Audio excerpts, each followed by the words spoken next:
kajian hati. Dan sudah ada di antara para bunda ini, bunda yang akan bertanya dan kita akan dengarkan kisahnya. Ada Teteh Wardah. Oh iya, Mak. Assalamualaikum warahmatullahi wabarakatuh. Waalaikumsalam. Alhamdulillah, terima kasih telah diberi kesempatan untuk bertanya. Jadi awalnya saya lahir dari keluarga yang tidak harmonis. Umi dan abi saya pisah saat saya usia 5 tahun. Dari situ mungkin saya menimbulkan luka batin yang dalam gitu ya. Karena saya nggak dapat kasih sayang dari seorang ayah. Sampai pada saat saya dewasa, saya mencari kasih sayang itu di luar rumah. Dan akhirnya saya menemukan seorang laki-laki yang menurut saya itu baik, tapi mungkin menurut Allah tidak baik gitu ya. Karena pada saat mau menikah, umi saya agak tidak merestui hubungan kami gitu. Tapi tetap saya perjuangin Pak Ustadz. Dan akhirnya umi saya merelakan dan meridhoi. Saya menikah karena ingin memperbaiki diri lebih baik gitu Pak Ustadz. Karena sebelumnya kami juga berpacaran kurang lebih LDR selama 7 tahun, Jakarta-Bandung. Tapi di perjalanan setelah menikah saya baru tahu ternyata dia masih apa-apa selalu ke ibunya Pak Ustadz gitu. Jadi saya tinggal langsung dengan mertua. Dari awal sampai sekarang Allah membuka gitu Pak Ustadz. Ternyata selama ini tuh suami saya tidak bisa menjaga pandangannya Pak Ustadz. Dan saya pikir suami saya di luar tuh baik aja Pak Ustadz.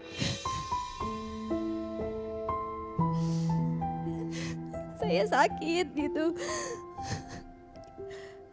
Jadi yang saya pikir suami saya ini yang terbaik, yang saya pilih, yang sudah saya perjuangkan sejak dulu gitu. Yang akhirnya beliau ini mengkhianati saya pada bulan Oktober tahun lalu, 2024.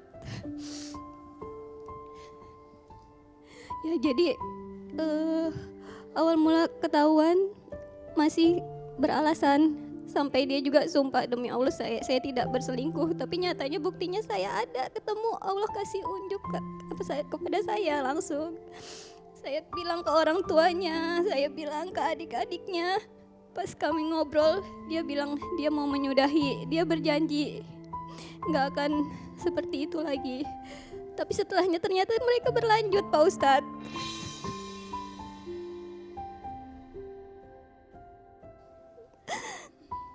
Saya bingung sekarang Pak Ustadz. Saya sudah sholat malam terus untuk mendapat petunjuk gitu Pak Ustadz.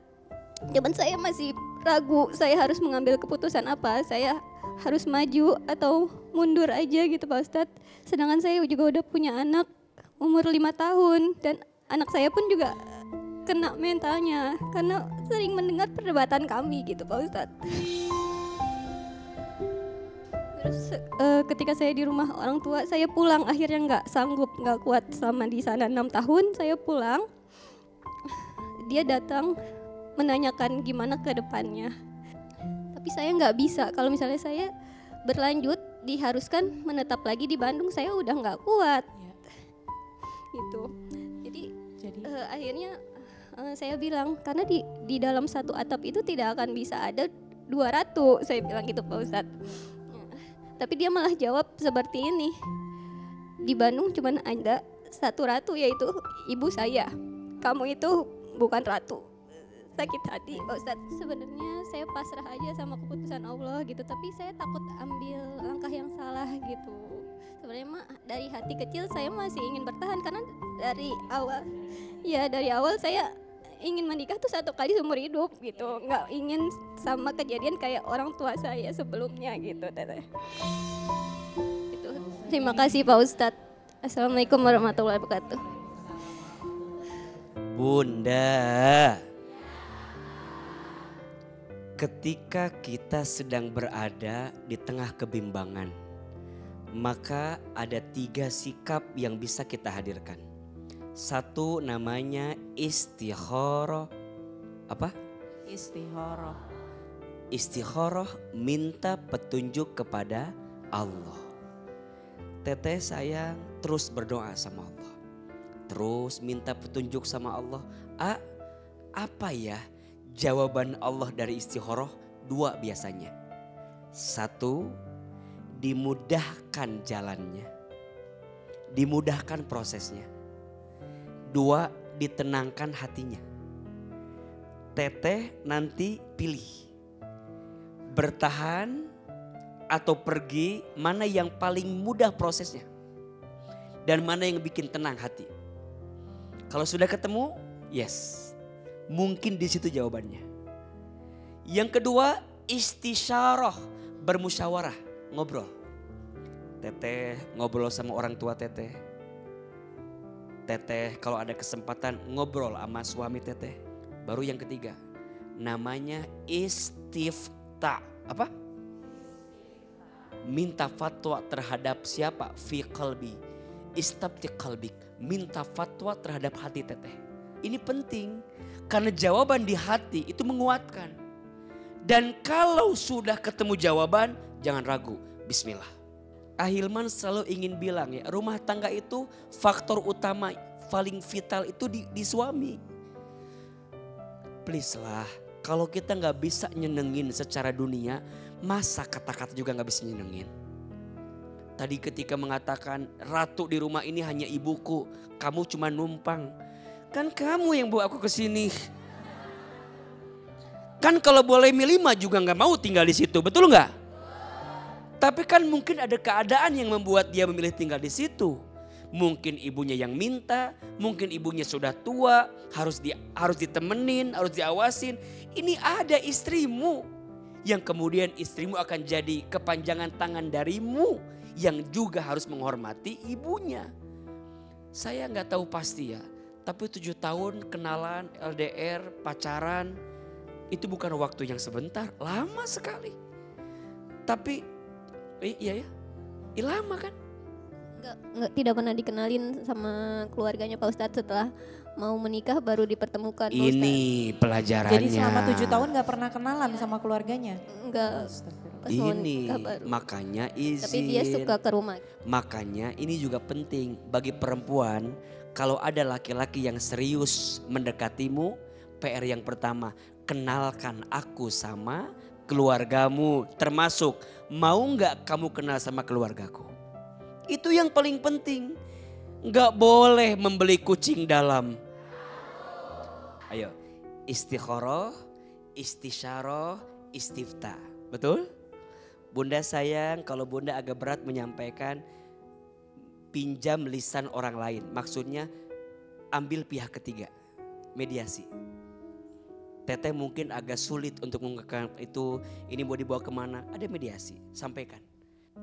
So poinnya adalah jaga baik-baik apapun yang terjadi. Jangan biarkan silent treatment terjadi di rumah tangga kita. Saling diam-diaman, saling mendiamkan, itu gak boleh itu. Dan ini juga pelajaran. Mudah-mudahan kita tetap setia dengan satu pilihan dalam hidup.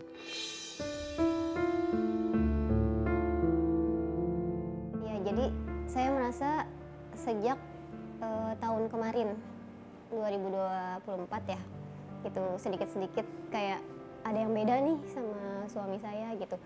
Yang biasanya kayak ngecas handphone aja nggak pernah dimatiin handphonenya, dan kuncinya saya tahu gitu. Padahal sebelumnya kami nggak kayak gitu. Akhirnya saya tahu chatannya dia ada akun WA perempuan itu gitu di handphone suami. Jadi saya bisa buka lihat semua gitu ketika suami saya tidur saat itu. Saya nggak pernah mau menghubungi karena dia masih di bawah umur. Kenapa yang laki-laki yang saya pilih, yang saya banggain gitu selama ini, malah yang paling nyakitin di hidup saya gitu teh. Padahal saya ngejaga komitmen, saya udah bilang, kalau misalnya ada yang kurang dari saya, kamu bosen, kamu jenuh, kamu ngomong. kalau kamu masih sayang sama aku, masih perjuangin aku harap kamu datang ke rumah Umi. Kamu ngomong baik-baik. Jangan ada lagi berantem, jangan ada lagi ngerasa dikritik. Karena kita kan ingin bertumbuh bareng-bareng. Aku punya banyak impian sama kamu, sama Darel. Kajian hati. Tenangkan hati. Saya akan bacakan surat untuk Ustadz Hilman. Assalamualaikum warahmatullahi wabarakatuh. Aku Rahayu, seorang istri yang telah menikah 1 tahun 5 bulan, namun hingga kini kami belum dikaruniai anak. Aku ingin berbagi kisah yang selama ini ku pendam sendiri. Suamiku Ustadz, dia sibuk bekerja tapi di saat yang sama masih bersikap seperti anak muda yang bebas, dan aku sering menunggunya pulang dengan harapan bisa berbincang, namun yang kudapatkan hanya kesepian. Saat aku bertanya dengan lembut, dia justru marah. Aku tidak mengerti, bukankah aku ini istrinya? Yang lebih menyakitkan, dia lebih memilih menghabiskan uang untuk teman-temannya daripada menabung untuk keluarga kami. Ketika memberiku uang, ia selalu mengungkitnya, seolah aku ini hanya beban baginya. Dan yang paling menyesakan, dia pernah berselingkuh. Bukan hanya sekali, tapi 3 kali. Aku tahu, aku merasakan, tetapi aku memilih diam, takut kehilangan rumah tanggaku. Ustadz, bagaimana aku bisa menyampaikan perasaanku tanpa membuat pertengkaran? Bagaimana agar dia sadar bahwa aku juga butuh perhatian dan kasih sayangnya? Aku ingin mempertahankan rumah tanggaku, tetapi aku juga ingin dihargai sebagai seorang istri. Mohon bimbingannya Ustadz, aku lelah tapi masih berharap ada kebahagiaan dalam pernikahan ini. Wassalamualaikum warahmatullahi wabarakatuh. Bunda. Dan untuk Bunda Rahayu yang sudah mengirimkan ceritanya sama Hilman. Ada 3 M yang bisa Bunda lakukan. M yang pertama, menerima. Bunda sayang, tidak ada yang kebetulan dalam hidup ini. Semua yang terjadi pasti sudah diatur dalam catatan takdirnya Allah, betul? Atas izin Allah, Bunda dapat kesempatan punya suami yang luar biasa ujiannya. Masya Allah. Terima aja dulu, bagaimanapun ini pilihan kita kan. 2, menyadari. Kita sering bertanya, gimana nyadarin orang lain? Tapi lupa menyadari diri sendiri.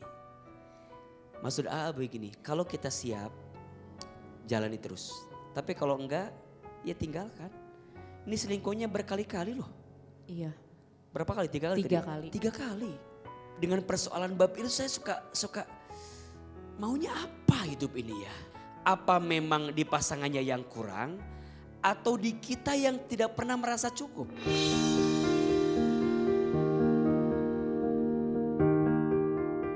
Dua-duanya harus sadar, istrinya sadar, suaminya sadar. Nah baru yang ketiga, M-nya mendekat kepada Allah. Yang bolak-balik hati siapa? Allah. Allah. Yang merubah keadaan? Allah. Yang memudahkan urusan? Allah. Udah minta sama Allah, tunjukin yang terbaik, minta dikuatkan, pasti Allah kasih jalan. Dan Allah gak mungkin ngasih beban sama kita melebihi batas kemampuan kita. Betul? Dan percayalah, seberat apapun ujian kita saat ini pada akhirnya akan selesai. Sebagaimana Allah menyelesaikan ujian kita yang sebelum ini.